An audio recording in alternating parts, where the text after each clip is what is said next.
السلام علیکم آپ سب کو، بہت بہت مہربانی آپ تشریف لائے۔ میں نے آج نعیم حیدر پنجوتا صاحب کو ریکویسٹ کیا ہے کہ یہ ہمارے ساتھ بیٹھیں، اور ابوذر سلمان نیازی صاحب کو،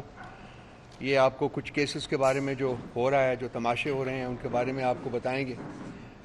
تھوڑی سی باتیں میں آپ کے ساتھ کروں گا۔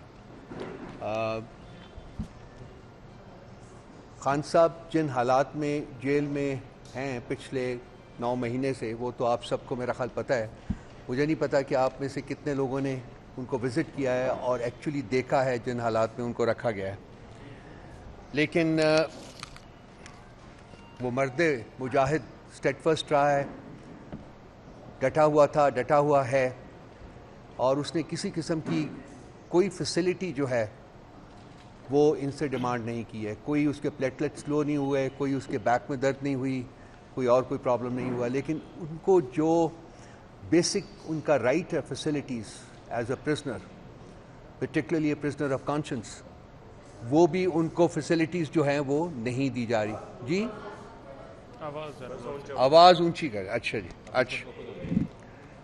آہستہ آہستہ خود بخود ہو جائے گی، تھوڑا سا صبر کر لیں۔ ویسے میں کوشش کرتا ہوں کہ تو جو ان کا رائٹ بھی ہے ایز اے پرزنر، وہ بھی ان کو رائٹس جو ہے نا وہ ڈینائی کیے جا رہے ہیں، پرٹیکولرلی میڈیکل جو ان کے نیڈس ہیں۔ ان کی بیگم صاحبہ کے ساتھ ان کا کیس جو ہے، آپ کو پتہ ہے کہ 2.25 مہینے انہوں نے ان کا میڈیکل ٹیسٹ نہیں ہونے دیا۔ خان صاحب کے بارے میں پتہ چلا کہ ان کے روٹین میں ریگولر میڈیکل ٹیسٹ ہوتے ہیں، اور وہ ہمیشہ شوکت خانم ہاسپٹل سے کراتے رہے ہیں، لیکن پچھلے 15-20 دن سے ریکویسٹ کر رہے ہیں لگاتار، لیکن وہ اس کی اجازت نہیں دے رہے۔ اب اس کے پیچھے کیا فیکٹرز کار فرما ہیں، وہ انسان کا دماغ اگر آپ اس کو if you let it go تو وہ بہت کچھ ذہن میں آتا ہے، لیکن میں نہیں چاہوں گا کہ میں پریمیچور بیسس کے اوپر اس کو ایکسپریس کروں۔ لیکن پچھلے 3-4 دن میں جو حالات بنائے گئے ہیں اڈیالہ جیل میں اور اس کے ارد گرد، وہ میں ضرور مینشن کروں گا آپ سے۔ رات کے 12 بجے ان کے سیکیورٹی گارڈز کو سمرلی جو ہے وہ چینج کیا گیا ہے۔ یہ 2 دن پہلے کی بات ہے۔ جو ان کے پاس 7 گارڈ کام کرتے تھے، وہ ان کو چینج کیا گیا ہے، سیکیورٹی کے پرسنل کو بھی چینج کر دیا گیا ہے، اور سیکیورٹی کلیمپ ڈاؤن جو ہے وہ بھی اس کے ساتھ انہوں نے امپوز کیا ہے، جس کی بیسس کے اوپر جو لائرز کی میٹنگز ان کے ساتھ تھیں ان کو بھی بند کر دیا ہے، اور لگ یہ رہا ہے کہ ہفتے میں ایک دفعہ جو پولیٹیکل لیڈرشپ کی ان کے ساتھ میٹنگ ہوتی ہے ایوری تھرسڈے، وہ بھی کل نہیں ہو پائے گی۔ اور آج اسپیسیفک چیزیں جو ہوئی ہیں، وہ القادر ٹرسٹ کیس کی جو سماعت جو تھی اڈیالہ جیل کے اندر، اس کو کینسل کر دیا گیا ہے۔ سائفر کیس کی اسلام آباد ہائی کورٹ کے اندر سماعت تھی، اس کو کینسل کر دیا گیا ہے۔ توشہ خانہ کیس جو ہے، یہ 4تھا کیس جو کہ رجسٹر کیا ہے خان صاحب کے خلاف، اس کی سماعت جو ہے وہ بھی ملتوی کر دی گئی ہے۔ اور عدت والے کیس میں وکیل ایز آلویز بھاگ گیا ہے، اور سنا تو یہ تھا، دیکھا تو یہ تھا، 2 وکلاء انتہائی محترم وکلاء میرے لیفٹ اور رائٹ کے اوپر بیٹھے ہوئے ہیں، کہ یہ رسپانسبلٹی وکیل کی ہوتی ہے کہ وہ عدالت میں جا کے اپنا کیس پریزنٹ کرتا ہے، اپنے آرگیومنٹس دیتا ہے، اور اس کی کوشش ہوتی ہے کہ جلدی سے جلدی جو رزلٹ جو ہے وہ ہو۔ لیکن یہاں نظر یہ آ رہا ہے کہ جو عدالت ہے وہ وکیل کے پیچھے بھاگ رہی ہے، اور کہہ رہی ہے جی کہ اس کو ریکویسٹ کریں، اس سے یہ کریں، عرض کریں۔ وہ سنا ہے کہ وہ ملک سے ہی باہر چلا گیا، وہ ان کا جو قریشی ہے نا نام اس کا، ہاں عباسی صاحب، وہ ملک سے باہر ہے۔ تو اب ان کو ٹائم دیا گیا ہے کہ جی ان سے کانٹیکٹ کریں اور دیکھیں کہ کیا وہ ویڈیو لنک کے ذریعے جوائن کر سکتے ہیں کہ نہیں جوائن کر سکتے، اور اس کے بعد کیس کے بارے میں فیصلہ کریں گے۔ So it is the court chasing the lawyer rather than the lawyer chasing the court. اور یہ سارا کچھ ہوا ہے کل کے بعد، جبکہ سپریم کورٹ نے خان صاحب کو آرڈر کیا ہے کہ خان صاحب کو ویڈیو لنک کے ذریعے پیش کیا جائے۔ اب یہ جو تمام لوگ جو بیٹھے ہوئے ہیں، جو صاحب اقتدار ہیں اس وقت، جن کی کمانڈ سے یہ ملک چل رہا ہے، تمیز کے ذریعے جو پرائم منسٹر اور چیف منسٹر ہیں، یہ اس شخص کی شکل سے خوف کھاتے ہیں. 9 مہینے سے ان کی آواز جو ہے وہ براڈ کاسٹ نہیں ہو سکتی, ان کی شکل جو ہے وہ نہیں دکھا جا سکتی. اور اب جب کہ ایک پاسبلٹی کریٹ ہو رہی تھی کہ وہ ویڈیو لنک کے ذریعے اپیئر ہوں گے کورٹ کے سامنے اور اپنی جو سٹیٹمنٹ ہے یا اپنے جو آرگیومنٹس ہیں وہ پریزنٹ کریں گے, تو یہ ایک سیکیورٹی کا بہانہ بنا کے جو اصل ان کا نشانہ لگتا ہے وہ یہ ہے کہ کل خان صاحب کی جو اپیئرنس ہے ویڈیو لنک کے ذریعے اس کو سیبوٹاج کیا جائے. ہم اس کی شدید الفاظ میں مذمت کرتے ہیں اور اس کو ایک لارجر کانٹیکسٹ میں بھی آپ کو دیکھنا پڑے گا. یہ جو ہوا ہے سارا کچھ اور جو ہو رہا ہے اس کو ایک لارجر کانٹیکسٹ میں دیکھنا پڑے گا. یہ معاملہ جو ہے وہ ویسے تو پرانا چل رہا ہے, لیکن جس دن سے اسلام آباد ہائی کورٹ کے 6 جج صاحبان نے وہ لیٹر لکھا ہے اس دن سے یہ معاملہ جو ہے وہ ذرا وہ جو بھائی لوگ ہیں وہ خاصے شیک ہوئے ہوئے, اور جس طریقے سے ان کے رسپانسز اینڈ ریئیکشنز آ رہے ہیں وہ سمجھ میں تو آتا ہے لیکن وہ ان کا کوئی لاجک اور کوئی ریزن نہیں ہے. اس لیٹر کے سپریم جوڈیشل کونسل کے کو جو لیٹر لکھا گیا تھا اس کے اوپر بھی آپ نے چیف جسٹس صاحب کا جو کانڈکٹ تھا وہ دیکھا تھا کہ کس طریقے سے وہ لوگ جو کہ امپلیکیٹڈ تھے اس لیٹر میں انہی کو ساری اتھارٹی دے دی گئی تھی, تفویض کر دی گئی. میں پہلے سے بات کر چکا ہوں, میں اور زیادہ دوبارہ نہیں اس کو ریپیٹ کروں گا. اس کے علاوہ اب بابر ستار صاحب کا جو لیٹر ہے کہ اس آئی ایچ سی کے ججز کے لیٹر کے بعد ایک چیز بڑی کھل کے سامنے آئی تھی کہ تمام جج صاحبان جو کہ سپریم کورٹ میں وہ کیس سن رہے تھے ان کی کنٹینشن یہ تھی کہ ہاں انٹرفیئرنس ہوئی ہے اور ہو رہی ہے. لیکن ایک جج صاحب ایسے تھے جو کہ اپنے آپ کو chief justice of the supreme court بھی کہتے ہیں, جن کی کنٹینشن یہ تھی کہ جی کوئی انٹرفیئرنس نہیں ہو رہی, اور جو انٹرفیئرنس کو برداشت نہیں کر سکتے انہیں چاہیے کہ وہ گھر جا کے بیٹھ جائیں. دیٹ مینس کہ جی ان کی جو ایڈمنسٹریٹو رسپانسبلٹیز ہیں as chief justice of the supreme court وہ ان سے کنارہ کشی کر رہے تھے, اور وہ رسپانسبلٹی پوری کرنے کی بجائے اپنے ججز کو یہ کہتے ہوئے سنے گئے, بارہا کہتے ہوئے سنے گئے کہ بھئی آپ کے پاس اگر اتنی ہمت نہیں ہے کہ آپ برداشت کریں تو پھر آپ ایسا کریں کہ ریزائن کریں اور گھر جا کے بیٹھ جائیں. اس کے بعد یہ بابر ستار صاحب کا لیٹر جو 3 دن پہلے گیا ہے جس میں انہوں نے ری ایٹریٹ کیا ہے, بلکہ ایک انسٹنس انہوں نے بتایا ہے کہ یہ جو audio and video leaks case جو سنا جا رہا ہے اس کے کانٹیکسٹ میں, اور یہ بائی دا وے بڑا سینسٹیو کیس ہے بھائی لوگوں کے لیے اس لیے کہ سارا جو ہے it can be trace back to them, اور کسی کے پاس یہ اتنی ٹیکنیکل ایکیومن اور ٹیکنیکل فیسلٹیز نہیں ہے کہ وہ اس قسم کے کیمریز ایسی جگہوں کے اوپر نصب کریں جہاں کہ یہ نصب کیے گئے ہیں, اور وہ ساری آڈیوز اینڈ ویڈیو لیکس جو ہیں وہ بنی ہیں اور وہ باہر بھی آئی ہیں. تو اس لیے وہ بہت سینسٹیو ہے اس مسئلے کے اوپر. تو ان کو حکم صادر کیا گیا تھا, تھریٹن کیا گیا تھا کہ آپ اس سے بیک آؤٹ کریں, اس کیس کو آگے نہ بڑھائیں. Babar Sattar sahib, the honourable man and the brave person that he is, instead of backing off انہوں نے وہ لیٹر کی شکل میں chief justice of the high court کو ارسال کر دیا ہے کہ یہ دیکھیے یہ میرے ساتھ یہ ہو رہا ہے. اب اس کے اوپر ایک بھونچال آ گیا ہے, پریس کانفرنس کے اوپر پریس کانفرنس ہو رہی ہے اور سب لوگ جو ہیں وہ دفاع کر رہے ہیں اور اپوز کر رہے ہیں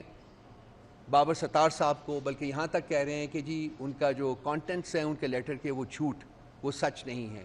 رادر دین کہ آپ ایسی سچویشن میں جو ایک سویلائزڈ اور ایک آرڈرلی سوسائٹی ہوتی ہے اس میں یہ ہوتا ہے کہ اس کی تحقیقات آرڈر کی جاتی ہیں تاکہ سچ اور جھوٹ جو ہے وہ سامنے آ سکے, اور اس کے بعد پھر آگے بڑھا جاتا ہے. یہ اس سٹیپ کو پرسو کرنے کی بجائے پہلے سے ہی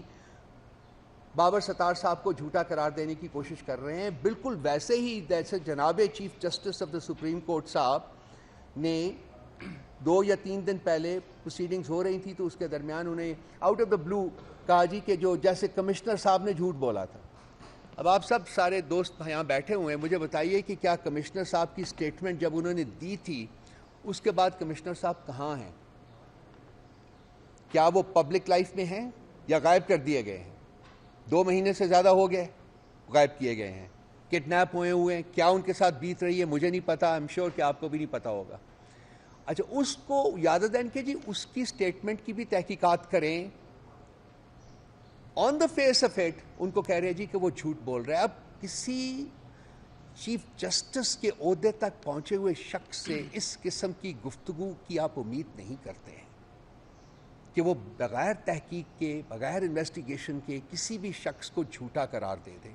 خاص کر ایک ایسا شخص جس نے اتنی سیریس قسم کے ایلیگیشنز جو ہیں وہ ریاست کے صاحب اقتدار لوگوں کے اوپر لگائے ہوں۔ تو یہ ایک مائنڈ سیٹ ہے جو کہ آپ کے سامنے آ رہا ہے۔ اس کے بعد محسن اختر کیانی صاحب کی سٹیٹمنٹ آئی اور انہوں نے فرمایا اسلام آباد ہائی کورٹ سے دروازے اور چیزیں توڑ کر ایک آدمی اٹھا کر لے گئے،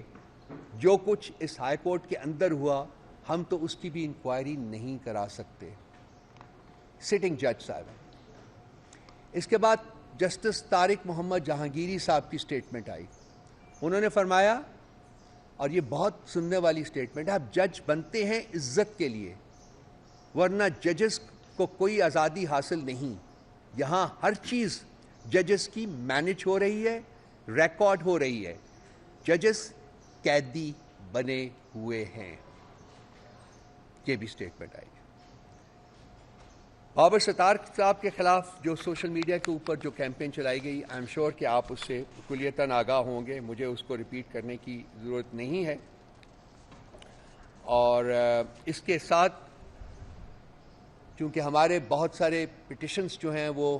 الیکشن کمیشن کے پاس پڑی ہیں اور ان کے ٹرائیبیونلز کے پاس پڑی ہیں، تو پنجاب میں 8 ٹرائیبیونلز کی پروویژن ہے، منیمم 8 ٹرائیبیونلز کی۔ پچھلے دفعہ بھی الیکشنز کے بعد 8 ٹرائیبیونلز بنے تھے، تو وہ 8 ٹرائیبیونلز کو فنکشنل کرنے کے لیے لاہور ہائی کورٹ کے چیف جسٹس صاحب نے 8 نام جو تھے وہ الیکشن کمیشن میں بھیجے، الیکشن کمشنر صاحب کو، جس میں سے 2 نام انہوں نے چوز کر لیے اور باقی 6 نام واپس کر دیے، اور کہا کہ جی آپ ہمیں ایک پینل بھیج دیجئے اور اس میں سے کس کو چننا ہے وہ ہم کریں گے، آپ نہیں کر سکتے۔ حالانکہ پاکستان کے آئین اور قانون کے مطابق یہ پریروگیٹو جو ہے یہ ہائی کورٹ کے چیف جسٹس کا ہوتا ہے۔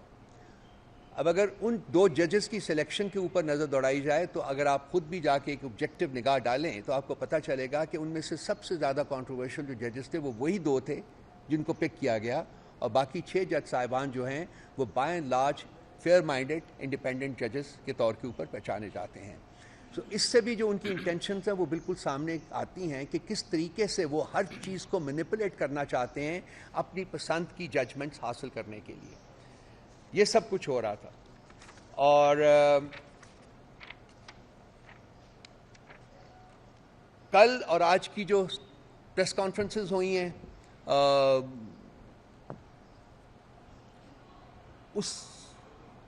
ان کو سن کے انسان literally you want to throw up کہ یہ کیسے لوگ ہیں کہ ایک کرائسس سامنے آتا ہے، ایک کنٹروورسی سامنے آتی ہے، اس کو آئینی اور قانونی راستے سے حل کرنے کی بجائے کس طریقے سے یہ لوگ کیا گزرتے ہیں۔ اور وہ جن لوگوں نے بھی پریس کانفرنسز کی، میں ان کا نام بھی نہیں لینا چاہوں گا because I think I'll be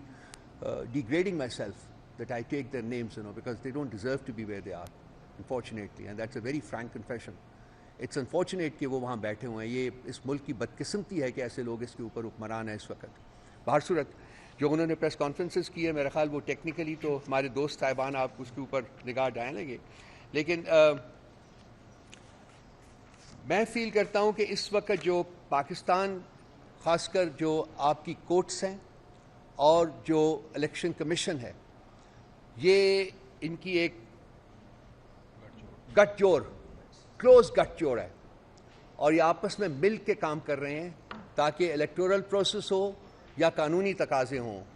یہ ان میں انصاف جو ہے وہ نہیں ہونے دیں گے۔ آج بھی ایسا لگ رہا ہے کہ پاکستان کے چیف جسٹس صاحب جو ہیں وہ پاکستان کی تمام جوڈیشری سے برسر پیکار ہیں۔ تمام جوڈیشری ایک طرف کھڑی ہے، آپ کسی جج کا نام لے لیجئے، اس کا سٹانس دیکھیے، پبلک ڈومین میں ہو یا ادروائز ہو، وہ کہتے ہیں کہ جی یہ انویسٹیگیشنز ہونی چاہیے، اور چیف جسٹس آف پاکستان اس کی راہ میں ایک دیوار بن کے حائل ہے اور کہتا ہے جی کہ نہیں ہونے دوں گا، آپ یہ تو ہوتا ہی نہیں ہے، کوئی انٹرفیئرنس نہیں ہے۔ تمام جوڈیشری کہہ رہی ہے کہ جی لاہور ہائی کورٹ کی جو رپورٹ آئی ہے، سندھ ہائی کورٹ کی، پشاور ہائی کورٹ کی، بلوچستان ہائی کورٹ کی جو رپورٹ آئی ہے، اس میں جو کامنٹس ہیں وہ اوریجنل لیٹر جو تھا 6 ججز کا اس سے زیادہ گروسم کامنٹس ہیں اس میں کہ کس کس طریقے سے انٹرفیرنس ہوتی ہے ان تمام ہائی کورٹس کے کاموں میں. لیکن چیف جسٹس صاحب جو ہیں وہ کہتے ہیں جی کہ نہیں سب ٹھیک ہے, کوئی انٹرفیرنس نہیں ہے.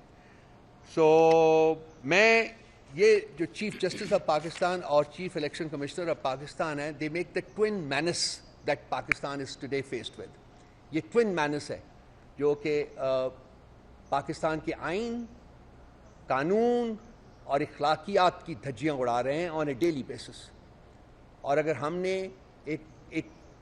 آئینی طریقے سے آگے بڑھنا ہے, ایک قانونی طریقے سے آگے بڑھنا ہے, تو اس مینس کے ساتھ ڈیل کرنا پڑے گا ایفیکٹولی. کون کرے گا؟ آئیڈیلی اسپیکنگ تو آئین اور قانون کرتا ہے, لیکن آئین اور قانون کو صحیح طریقے سے استعمال کرنے والی جو لیڈرشپ ہے وہ نہیں ہے, وہ غائب ہوئی ہے. کنسیکوینٹلی ایک کرائسس ہے اس وقت جو کہ ہم فیس کر رہے ہیں, اور اس کا کوئی نہ کوئی حل تو نکالنا پڑے گا. ساری دنیا میں پھر رہے ہیں کہ کوئی ہمارے کشکول میں $1 $10 $20 ڈال دے, اور یہ جو ایلسٹ طریقے سے غیر قانونی اور غیر آئینی طریقے سے حرام کا پیسہ کمایا ہے اس کو لانڈر کر کے یہ دبئی جیسی جگہ میں اور بھی ساری دنیا میں اور جگہوں کے اوپر یہ پراپرٹیز خرید رہے ہیں. تو یہ ریاست کے لیے شرم کا مقام ہے. لیکن انفارچونیٹلی جو ریاست اپنا آئین نافذ نہیں کر سکتی, اپنا قانون نافذ نہیں کر سکتی, اور ایک اخلاقیات کی منیمل جو ہے لمٹ اس کو نافذ نہیں کر سکتی, اس کے ساتھ حالت اصل میں یہی ہوتی ہے کہ ریاست کو اپنے ایگزسٹنس کے لیے فائٹ کرنا پڑتا ہے. اور پاکستان آج اسی نہج کے اوپر پہنچا ہوا ہے جبکہ یہ اپنی سروائیول کے لیے فائٹ کر رہا ہے, لیکن اس کی اشرافیہ جو ہے وہ مزے کر رہی ہے, کیونکہ اس کے پاس سورسز ہیں اور اس کے پاس اپنی کو morality نہیں ہے,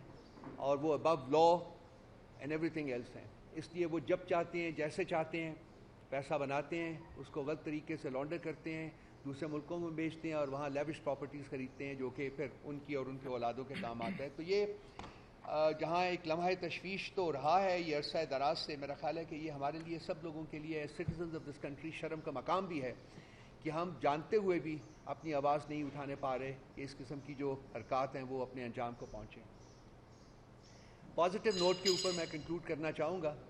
میرا خیال ہے کہ اس ملک میں ایک خاموش انقلاب 8 فروری کو آیا تھا, جبکہ شوق ہوا تھا ان طاقتوں کو جو کہ الیکشنز کو انجینئر کرنا چاہ رہے تھے, مینیج کرنا چاہ رہے تھے. مینیج تو انہوں نے پھر بھی کر لیا, لیکن وہ اس طریقے سے مینیج نہیں کر سکے جس طریقے سے آئیڈیلی وہ کرنا چاہ رہے تھے. تو وہ ایک خاموش انقلاب جو تھا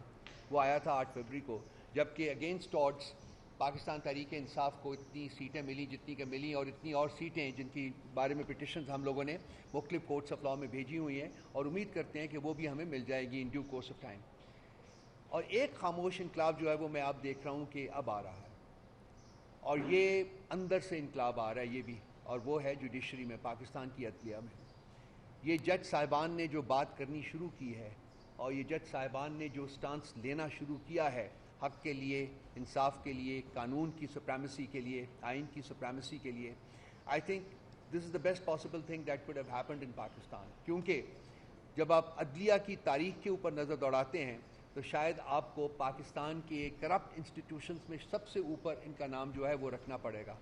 یہی وہ لوگ ہیں جنہوں نے کہ چاروں مارشل لاز کو لیجیٹیمائز کیا تھا تھرو ڈاکٹرن آف نیسیسٹی, اور یہی وہ لوگ ہیں جن کے بارے میں کتابیں لکھی گئی ہیں کہ کس طریقے سے جسٹس کو ڈی ریل کیا گیا ہے. تو آج جہاں ایک طرف جج صاحبان جو ہیں وہ جونیئر جوڈیشری کے ہوں یا وہ ہائی کورٹ سے ہوں یا سپریم کورٹ سے ہوں, آئی تھنک وہ یک آواز ہو کے یہ بات کر رہے ہیں, اور انسان ان کو سن رہا ہے کہ وہ آئین اور قانون کی سپریمیسی چاہتے ہیں, اور اس کے لیے وہ ایک سٹینڈ جو ہے انہوں نے لیا ہے, اور وہ گیون نہیں کر رہے to pressure all kind of pressure that is being exerted on them. وہیں اس کے ساتھ ساتھ ہم یہ بھی دیکھتے ہیں کہ اس سپریم کورٹ کو جو ہیڈ کرتا ہے شخص, قاضی فائز عیسیٰ اپنے آپ کو کہتا ہے,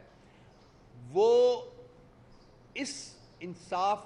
کے راستے میں ایک دیوار بنا ہوا ہے.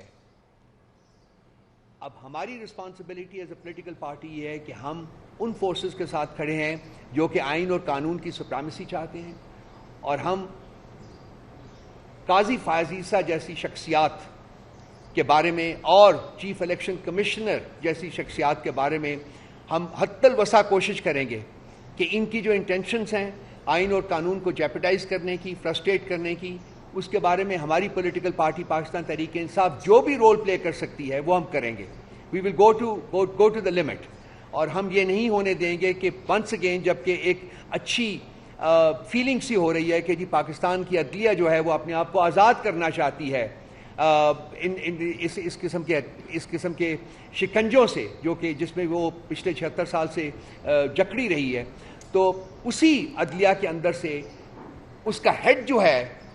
وہ کھڑے ہو کے ان کی ان کوششوں کو جیپٹائز کرنے کی کوشش کر رہا ہے، فرسٹریٹ کرنے کی کوشش کر رہا ہے. تو ہماری تمام تر سپورٹ، تمام تر ہمدردیاں ان تمام جج صاحبان کے ساتھ ہیں جو کہ پاکستان میں آئین اور قانون کی سپریمیسی چاہتے ہیں، اور ہم اسٹرانگسٹ پاسبل ٹرمز میں کرٹیسائز کرتے ہیں قاضی فائز عیسیٰ جیسے ججز کا کانڈکٹ اور چیف الیکشن کمشنر جیسے اشخاص کا کانڈکٹ جو ہے وہ رہا ہے، اور ہم ان کو ارج کرتے ہیں کہ وہ انصاف کے راستے سے ہٹ جائیں. اس ملک کے عوام کو انصاف کی ضرورت ہے، انصاف کا تقاضا کر رہے ہیں، اور جتنی جلدی بھی آئین اور قانون کی سپریمیسی اسٹیبلش ہوگی اتنی جلدی پاکستان کے مسائل جو ہیں وہ ختم ہونا شروع ہوں گے. تو پازیٹیو نوٹ یہ ہے کہ ایک خاموش انقلاب جو ہے وہ اس ملک میں برپا ہو چکا ہوا ہے. اب آنے والے وقت کے ساتھ ساتھ اس نے پھیلنا ہے، اور ہماری رسپانسبلٹی یہ ہے کہ ہم اس کے پھیلنے میں اس کی مدد کریں، اس کو سپورٹ کریں اور اس کو انکریج کریں. بہت شکریہ آپ کا جی. کوئی سوالات اگر ہوں تو حاضر ہیں. جی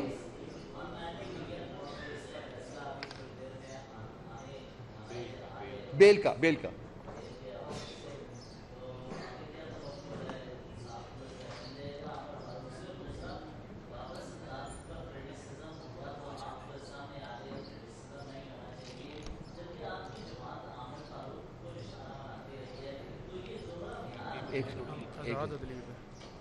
عامر فاروق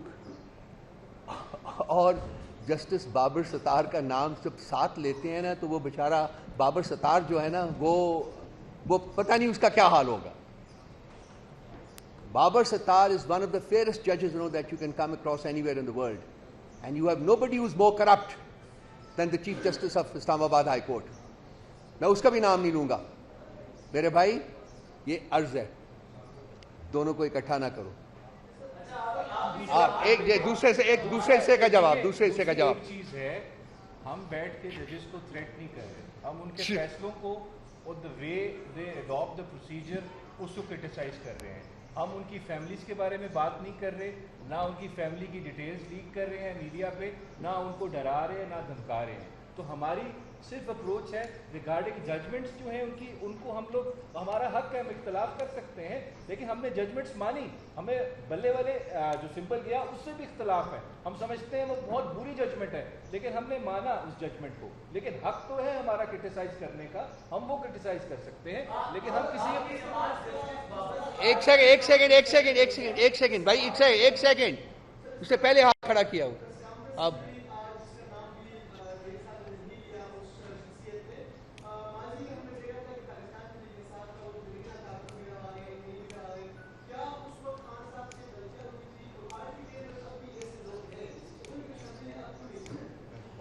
there are things which have to be left in the past.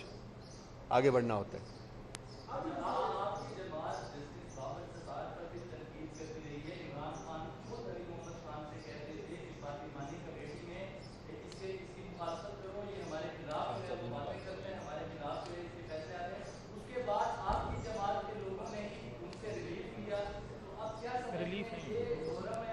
Khan صاحب نے کبھی بابر ستار کے بارے میں یہ نہیں کہا. نو ندیم افضل چاند صاحب کو کوٹ نہ آپ کریں بھائی. دیکھیں آئی ایم سوری، ہیئر سے پہ نہ جائیں. ہیئر سے از نو پروف. خان صاحب نے کبھی کسی جج کے بارے میں بات نہیں کی ہے. اب آ کے یہ جو لوگ جو ان کے ساتھ زیادتی کر رہے ہیں، لگاتار بار زیادتی کر رہے ہیں، ان کے بارے میں انہوں نے بات کی ہے، اور وہاں پارٹی نے بھی پوزیشن لی ہے. مثلاً چیف جسٹس آف دی اسلام آباد ہائی کورٹ کے بارے میں ہم بہت لیٹر لکھ چکے ہیں جی کہ آپ اپنے آپ کو خان صاحب کے کیسز سے ریکوز کریں. ہم چیف جسٹس آف پاکستان کے بارے میں بھی یہ خیالات رکھتے ہیں، لیکن اس کی بیسس ہے، ہیئر سے نہیں ہے. پلیز تنقید ہم کسی بھی جج پہ کر سکتے ہیں، آپ کا حق ہے، ہمارا بھی حق ہے. میرا ہے ایک لائن ڈرا کرنی چاہیے کہ ہم کسی کی فیملی ڈسکس نہ کریں، ان کو تھریٹ نہ کریں، ان کو ڈرائیں نہ. دیر از اے ڈفرنس. کرٹیسزم ضرور کریں کیونکہ وہ جمہوریت کا حسن ہے، لیکن